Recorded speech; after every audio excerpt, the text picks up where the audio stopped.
I'm at the yard of LAING chatting to Gavin Fenter about their runners for the midweek meeting here in the Eastern Cape Tuesday. And in race 3, they start with 2 runners. We're going to crack on first with Wolfram, who's back off a short break. Gavy's better than his recent form, but that draw is a concern. Yeah, Nadine, it's a big problem. His 2 runs on the grass was shocking, although he's run second on the grass before. So we waited for the poly, 1900 ideal, but he drew better in the mile. But the mile's still a little bit short, so we know it was a gamble. What do we do? Do we take our chances over the 19 or the mile? But he doesn't go with them in the early stages, so he's going to come from off them. The draw is a big concern, but he is better over 19, and he's going to come from the back. And the Lulers have to pull him out early and get him going, and he could run a place.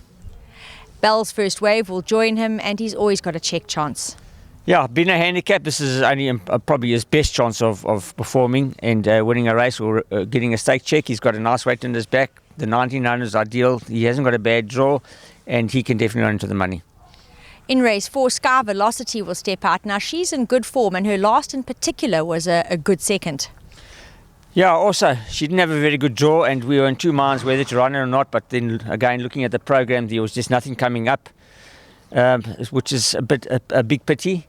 So we were basically forced to run, or others we had to wait another 6 weeks. So from a bad draw, it's going to be a bit difficult. But Ashby knows her, and if he can get her in nicely somewhere, then she could run to the money definitely. But it's quite a competitive race. Colorama runs in race 7, and she is at her best on poly. Yeah, I think we're going to miss the grass from now on. She just doesn't like the grass for some reason. She hates it. She loves the poly. And she was drawn, I think, 22 in the weights, and we thought, we'll have to run her. And then the race cut up, which is very unusual for a lower division. So that's a big plus. She's got a reasonable draw, and she's definitely got a big chance. 2 runners to round off in race 8. We're going to start with Grey Smoke. His recent form is a little bit erratic, but Gav, he does run well when he puts his best foot forward. Yeah, a couple of starts back, I think 3 starts back, he refused to gallop on the grass, but he'd never been around the bend on the grass, so we put a line through that. And now this is the first time he's done it on the poly, which is very frustrating because, there's nothing wrong with him. We thought maybe an issue. I checked him, Ashley checked him, Ashley Parker. There's absolutely nothing wrong with him.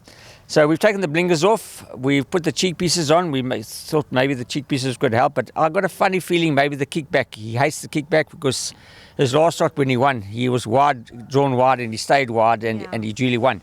So we're going to try him now. He ran a nice race with Charlie behind whatever next, so that was a very good run. So we've put Charlie back on him, and let's hope he decides to gallop because he can run into the money. And he'll be joined by this busy chap behind us, Batti River. He's on song this morning, and Gav, he enjoys the poly. Yeah, all his good runs were on the poly. We tried him on the grass. It wasn't a bad run first time on the grass. His last run was a bit disappointing. I see 2 at times here not starting out. Well, Nadine, well, not now. I worked with Source. There's nothing wrong with him. He's 100% sound. So they're not starting out. I do scratch my head with that. But he does hang a little bit. He hangs in work as well. But he's back on the poly, 1400, a reasonable draw. I think this is probably his best distance, and I think the poly is a better track. And from a nice draw, we're expecting him to run a better race. So 2 horses from the LAING yard that can end off well in race 8.